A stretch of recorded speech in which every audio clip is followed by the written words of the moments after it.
Okay, so today's question comes from Pedja Blajovic on YouTube, and they're saying, when you start dropshipping, do you have to worry about opening a company? Do you have to worry about legal issues around dropshipping? What do you do about the business side of things?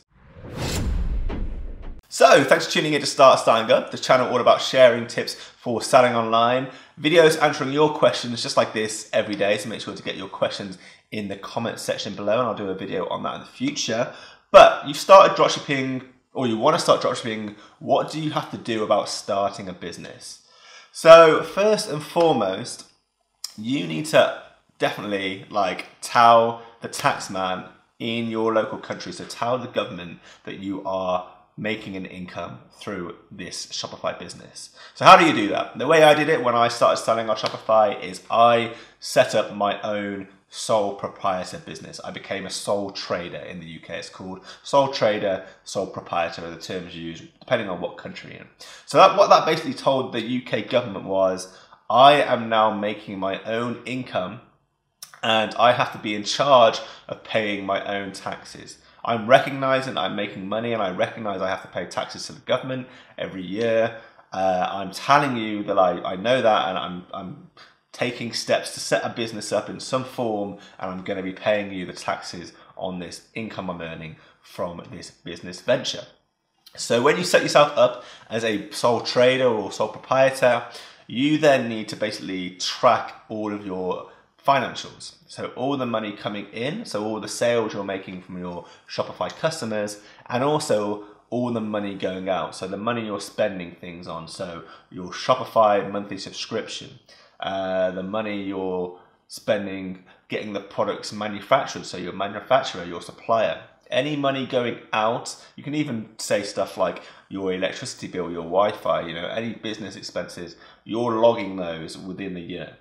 So within your financial year, you need to keep track of your expenses going out and your money coming in from your Shopify product sales.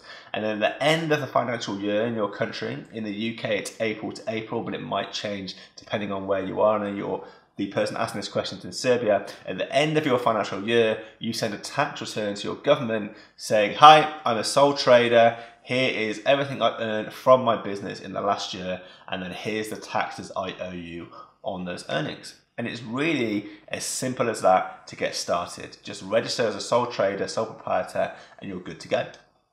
So the legal side of things, in terms of legalities and covering yourself from being sued and any legal ramifications, you may need to go a step further. So if you're selling products through your Shopify store that could potentially injure people, so, small things that children might be able to choke on, electrical items that could malfunction and harm the user, you're going to need to cover yourself for liability, basically. So you're going to need to insure yourself so that if anything happens, if your customer gets injured from one of your products and they try and sue you, there's only so much of an effect it's going to have on you. And you can do that by getting business insurance. There's forms of business insurance that cover you for any legal claims that are made against you. Or you could go from being a sole trader, a sole proprietor, to becoming a limited liability company. And when you become a limited liability company, that's kind of the next step up from sole trader. You have limited liability. So you can only be made liable and sued for so much if something goes wrong with the products you're selling. So it means you're not going to lose all of your money, all of your livelihood. There's only a certain amount over here that is sort of eligible to be attacked from complainers and people suing you, but your personal wealth and your personal assets are safe because they're your personal things. So you can either become a limited company and have that corporate structure that protects you, or you can get business insurance if you're a sole trader and protect yourself that way.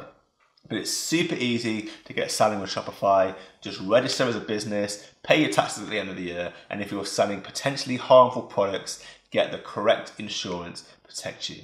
And if you want to set up your Shopify store after watching this, that's made you feel comfortable and reassured, then there's a link in the description to this video for a 2-week free trial so you can get your Shopify store up and running, test out your products, see if they sell completely for free. I'll put that in the description to this video. Hey everyone, thanks for watching my daily question and answer series. If you've got a question for me that you want answering, feel free to message me in the comment box below on startstartingup.com or on my Instagram. Send me a DM and I will try and answer your questions there. This channel is all about sharing tips of selling online, so make sure to subscribe for more videos like this and also like and share this video. See ya.